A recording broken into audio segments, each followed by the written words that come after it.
Time for another pickups video.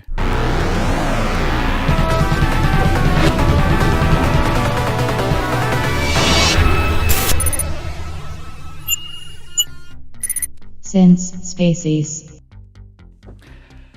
G'day invaders and welcome to Since Spacies, and this is a pickups video. It's been a little while since I've done one of these.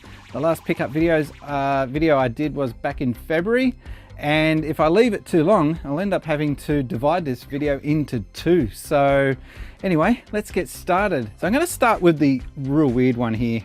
It's gaming related, but it's not a game. This was a video that was suggested to me. Someone had asked, have I seen this video with an Aussie voiceover that's really bad, and I couldn't recall ever seeing the video that he's talking about. So he gave me the link, and sure enough, it's still available, and here it is. So Retro Gaming Volume 1. Funnily enough, this was so shite that actually there was never a Volume 2 release. So it's still sealed. I have not opened this.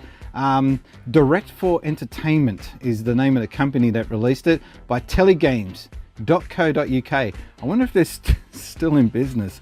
But yeah, I picked this up. Apparently it's an Australian voiceover. I'm not sure or how accurate that is.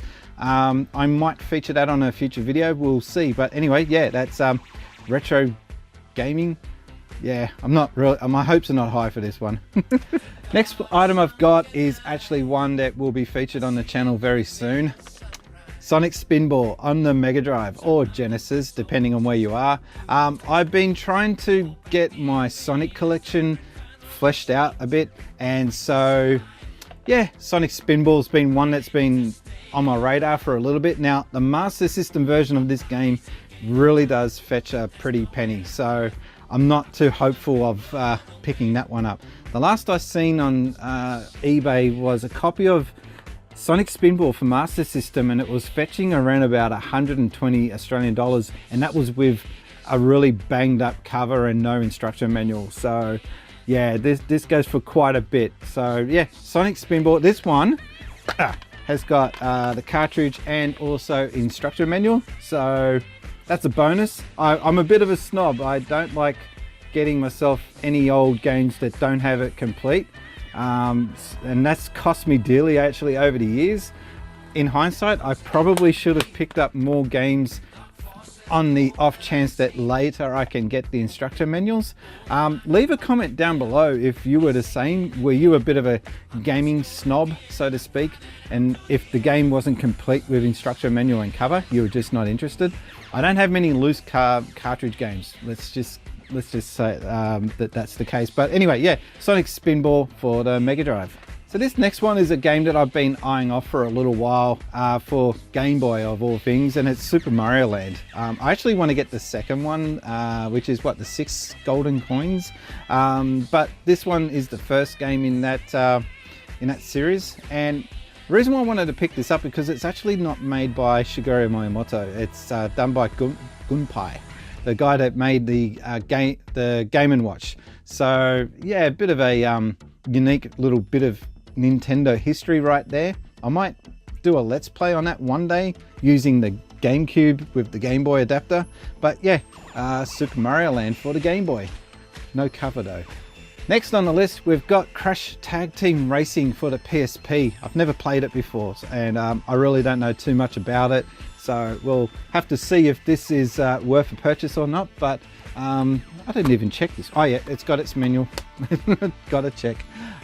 More than just racing. Explore to unlock new tracks and cars. Crazy mini games. Love the sales pitch. And action and adventure galore. Parental guidance recommended. What could parental guidance? What can you be looking at in a racing game that can offend the little kiddies? Anyway, Crash Tag Team Racing. Next on the list, we've got a DS game, which is Zelda Phantom Hourglass. Now, I've actually owned a pirated copy of this prior, but the R4 card packed it in, and all my saves and everything wiped out. So I was such a fan of this that I thought, yep, I better hunt down an original copy, and here it is. I picked this up from a local Vinnie store, which is like a thrift shop, as you guys overseas call it, and Actually, no, sorry, it wasn't Vinnie's, it was Salvo's. Let me get it right.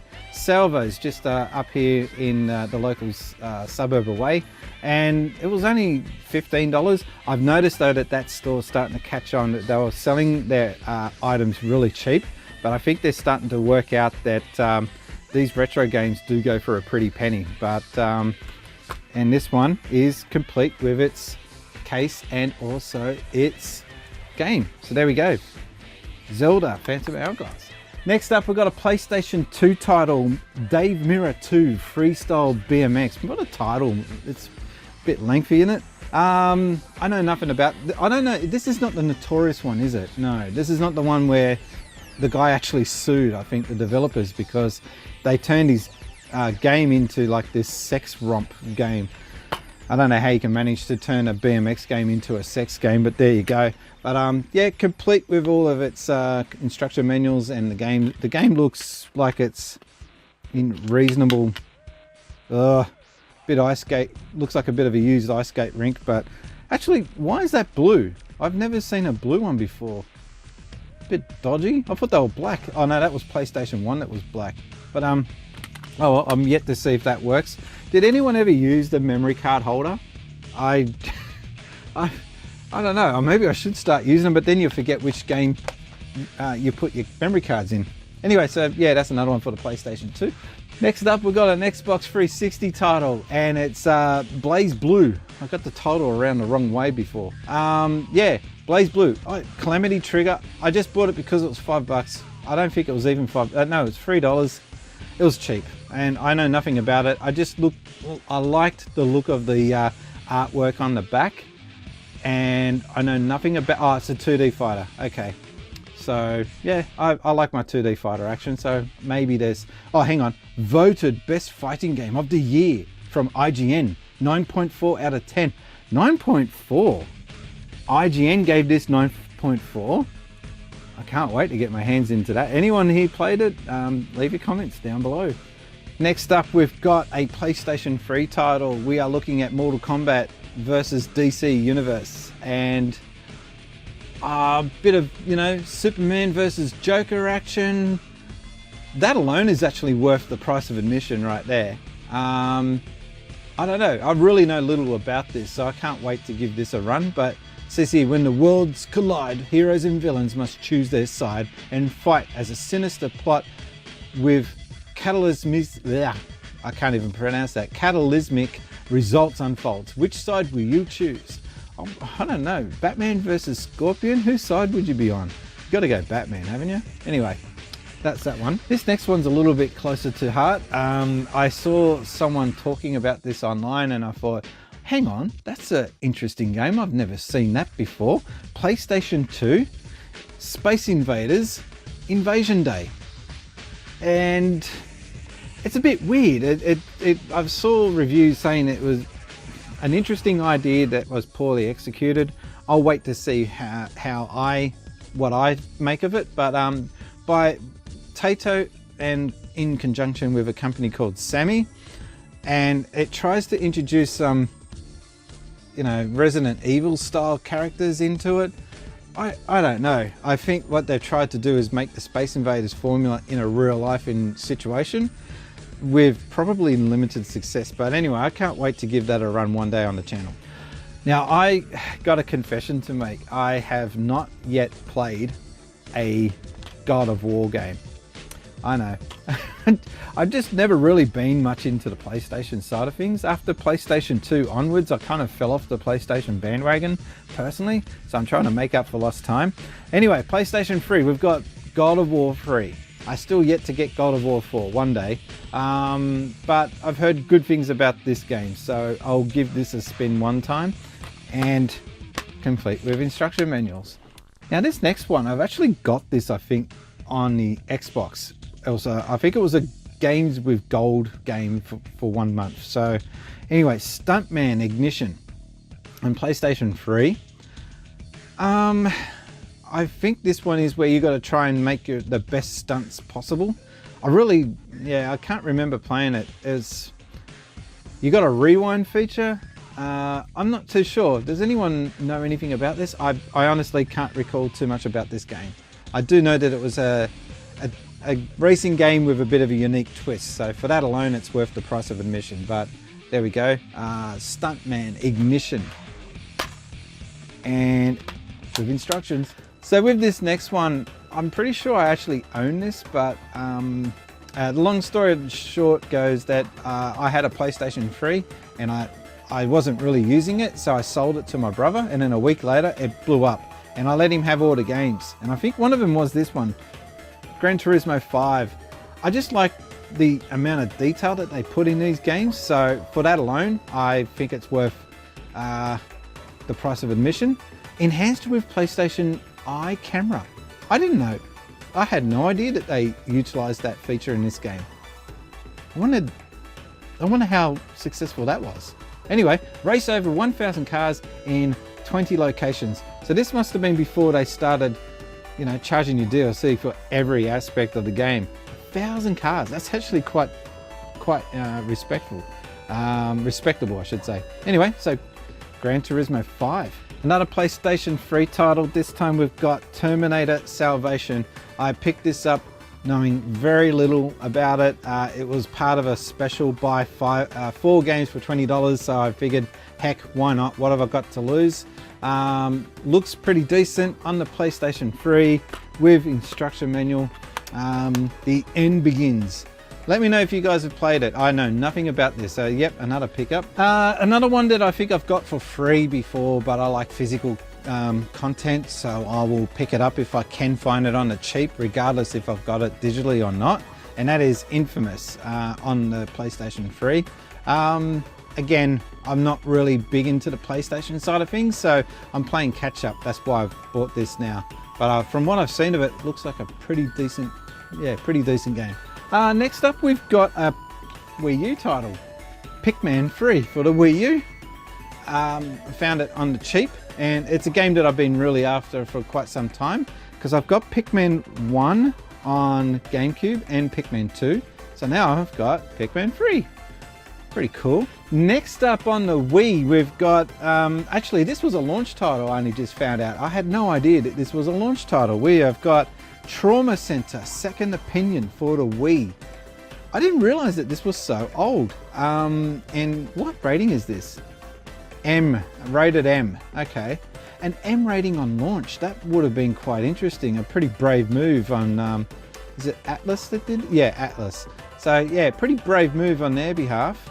And from what Atlas, I think, didn't have much success with this. I'm not too sure, but correct me if I'm wrong. Let me know in the comments if this is a game that you played and is it worth playing. I really know little about this, so I just bought it because it was on the cheap. Alright, the next one is a game that when I tell people that I have not played this before, they basically look at me like, I don't know you, man. Do I know you? and I will put my hand up and say, yeah, I haven't played it. And that is The Last of Us on the PlayStation 3. So many people rave on about this game, and it's an 18+ game. I had no idea that it was R-rated. Oh, well, there you go. But yeah, so many people just give me the evil eye when I tell them I haven't played it. So it will go on the top of the list for one of the next few games that I've got to get my head into. It's just amazing how many cool games are coming out lately, and people who complain about video games, I don't know. I really don't know what you got to complain about when you got so many good titles like this out and about, and they're on the cheap. Like I picked this up for $5. I know it's really old now, but people still say it's worth playing now. So yeah, I'll give this a try one time. Next up, we've got another title that I've bought, downloaded through Games with Gold. So this is another case where I've got digital content, but I'm converting it into physical, and that is Crackdown 2 for the Xbox 360. I don't know, the third one that came out, I'm not that interested. I know I've got a few people that follow me that were really big into Crackdown 3. I kind of feel like it kind of disappointed a lot of people. So anyway, it's good to go back and revisit when the game was in its true glory, and that is with the second one. I just think that they promised too much, and they didn't deliver on what they promised with the third one. And I think that's why it's a shame, because it was a good franchise. Xbox had something really cool here, something that wasn't available on the PlayStation network, and I feel like they've kind of ruined it with their last effort. But maybe there will be a Crackdown 4, we'll see. But for now, I'm going to get back into Crackdown 2 and yeah, go back and revisit where it all, not where it started, but where it got good. Next up, we've got a PlayStation 2 title, and this one is Rayman. Now, I'm sure I've got this. Is this Rayman 2? Oh no, free. Rayman free for the PlayStation 2. I normally don't like buying these platinum re-release versions of the game, but I figured it's better than no version of the game, so that's the reason why I picked it up. But again, I think, I don't know, Rayman comes out so many different consoles that it's hard to keep track on which one have I got on which console. I'll give this a try later. There's Hoodlum Havoc. No, I can't recall playing this one. But I tried to get into Rayman, but I noticed there's a lot, it's got a lot of fans. It's kind of like Meat Boy without the meat. This is another one of those titles where they try to sex it up, and I don't know to what success. I like these type of games though, where they try to give all the players a bit of a personality, and that is Outlaw Golf 2. Yeah, more of a fan of Everybody Golf on, and I want to get the new one on PlayStation 4, but I can never find it cheap enough. Every time I see that game, it's around about $50 still, and I want it to come down in price. So for now, I'll have to put up with this nonsense. Anyway, yeah, Outlaw Golf 2. Featuring girls on bikini. When was the last time you ever saw a girl in bikinis on a golf course? Seriously. Next up, we've got ourselves an original Xbox game, and that is Mashed Drive to Survive. I know nothing about it. This looks very similar though to like a Demolition Derby style game. I don't know. Says here, drive and destroy your way through busy highways, industrial ruins and ice-covered mountains. Sounds like Burnout to me. Mashed will remind you of why you got into gaming in the first place. That's what Edge magazine said about this. That's a pretty bold statement. It will remind you of why you got into gaming in the first place. Yeah, I think I need a game like that in my life. So there we go, Mashed on the Xbox.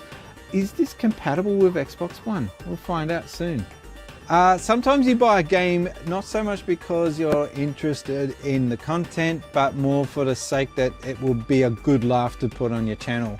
I don't know if how many of you watching this is actually a YouTuber, but when you see this next game, I'm sure that some of you can at least relate. That's my story and I'm sticking to it. This next one is Horses Ranch Rescue on the PlayStation 2. I love what it says on the back here. The best-selling horse game returns to the PlayStation 2. I'm sorry, I've never even heard of the first one. That's yeah, some interesting captions it's got on the back there. Become a Become a horse whisperer to build a strong and true relationship with them. See their emotions evolve according to the way you are treating them. So it's basically an interactive Tamagotchi horsey game by Bink Video. From the people that brought you pets. Well, okay.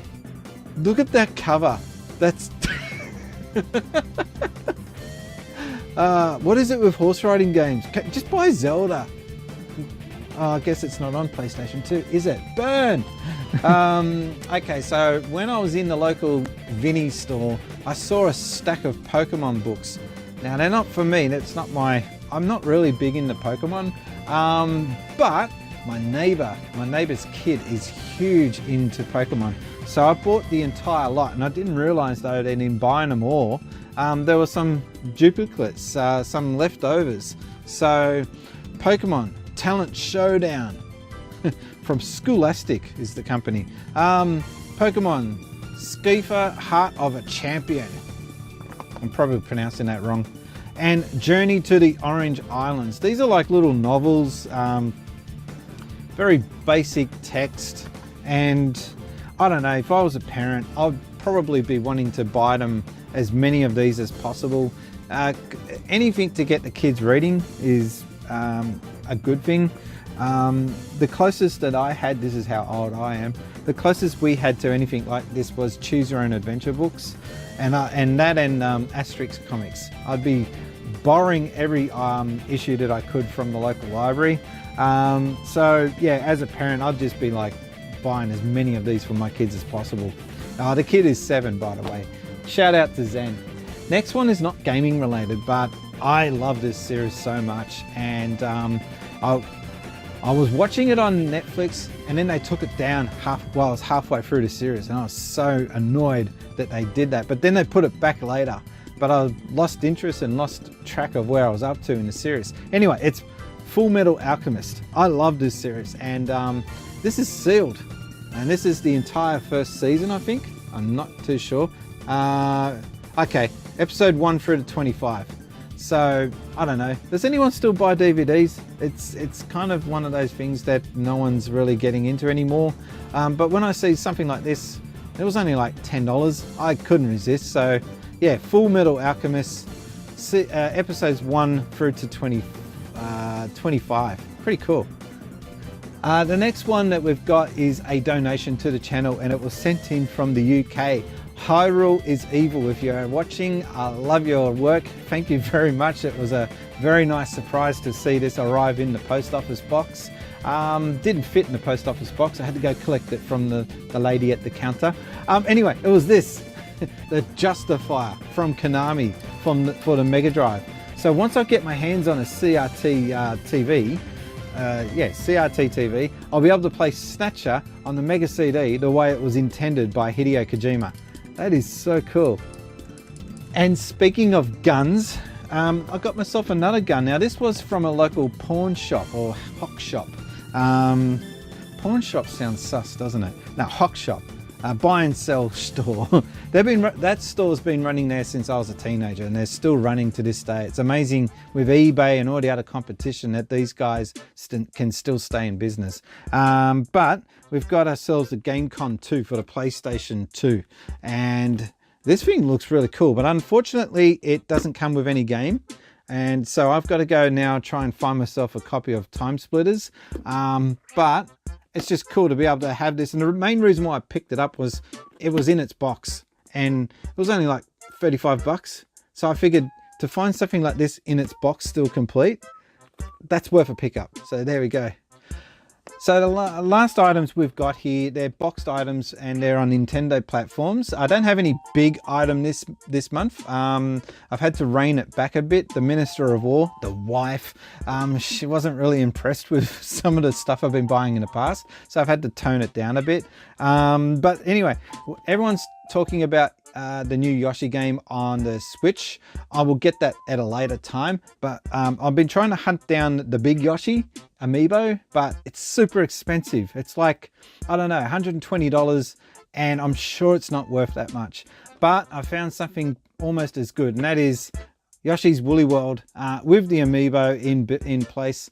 From what I saw online, it looked like it's getting good reviews, so I don't know, it's worth a play. The Wii U has some good titles. It's just a matter of hunting them down and getting them. I think a lot of people didn't give the Wii U the chance that it deserved. I do say though that the gamepad, although it feels super comfortable to use and super comfortable to actually control, it just looks dreadful. It really does look dreadful. And I think that's probably the one thing that was holding that system back.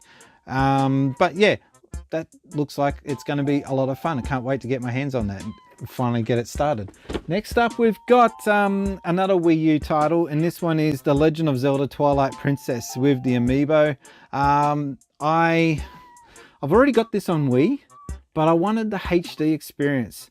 Now, the unfortunate thing though for me is that I'm going to call it, this game looks dreadful in 2019, but the gaming experience itself is worth the price of admission. But when you go to Breath of the Wild and then you come back to this, yeah, I'm really I'm personally glad they're going in the direction that they are with the Zelda series. I got into a bit of a stoush on Twitter. Some guy was just saying that he absolutely hates Breath of the Wild. He can't stand the open world feeling that it's got. He likes a more linear experience with his Zelda games. But when you play this, you can, I don't know, I think you can get too linear with a title. And I don't know, personally I think that Zelda Breath of the Wild is a really refreshing direction for the series. I do wish though that they would get rid of those dungeons and make them in the more traditional sense of dungeons. So instead of having 100 dungeons that you got to find, maybe narrow it down to 20 dungeons in the more traditional Zelda style. But this, I will have fun with going over that again. And it'll be interesting to see what nonsense you can get with the amiibos unlocking different stuff. So yeah, the World of Twilight returns in glorious HD. It's, okay, calm down, it's not that glorious, but it's still pretty cool. And the last one, yeah, it's a bit of a mixed bag. I only got this for $10, and if it wasn't for the amiibo, probably wouldn't buy this. Chibi Robo for the DS. Poor Chibi. He's one of these characters that has so much potential, and they gone and ruined it on him. The thing that made the GameCube game so unique was that it was unlike any other game that was going around at the time. And even the DS release that they had, I've forgotten the name of it. There was another Chibi Robo game for the DS. Even that was really interesting and cool. But then they put this stuff out, and I don't know, like, I don't know who greenlit this and said, you know that Chibi Robo character, well, let's just put him in another platform game and sell a few 100,000. Which it tanked. I think this game tanked because you can now pick it up for $10 on Amazon. There must be so many copies of this just floating around. But I love that amiibo. The amiibo does look pretty cool. Now the last item on my pickups list is not gaming related. It's something though related to the channel. I've been always wanting a live counter for my subscribers. And you know, so if someone subscribes to my channel, I would like to hear it. In the past, I've had to go to a site to see how many subscribers I've got every now and again, but I never got to hear when a subscriber subscribes live until now. So now I've got this metric time counter, and it's not just a clock, it's an LED display for any kind of social media ticker. Also does news, it does also the weather. I'll show you the back anyway. So you got quite a few different features and functions on there. It was, I don't know if it's still on sale, but it was, I bought this from Australia Geographic and it was half price. So I still had to pay like 150 bucks for it. So it's $300 normally retail price. But anyway, you can see it running in the background there. And every time I get a new subscriber, that thing goes off and I do a fist pump. But also when I lose a subscriber, it also reflects that too. So yeah, and the kind of annoying thing is just recently my channel did blow up a little bit and started getting quite a few subscribers. But the minute I bought this thing, my subscriber count has been slowing right down. So I don't know if it's a jinx, but anyway, next time my channel blows up, I'll be able to hear every single one of those subscribers coming in. So that's been my pickups for the month of April/March. I hope you guys like the rather interesting and diverse list of different games that I got there. Did you guys pick up one thing in amongst that list? There was no current generation games, not even a Switch game. I don't think I have been buying some Sega Ages titles, but they're digital, aren't they? And I can't show you them, can I? Because, well, they're on my Switch. I really do not like digital only content. I am trying to fight to avoid buying anything digital only. It's only like a last resort that I'll buy something digital. Anyway, if there was something in amongst that list that you thought that was cool and you'd have your eyes on to buy, or if you've got any of those titles, please leave a comment below. Just let me know what you've got or what you'd like in amongst that lot. I think I might leave it at that. My name has been Brian and I've been gaming since Spacies. Thanks, guys.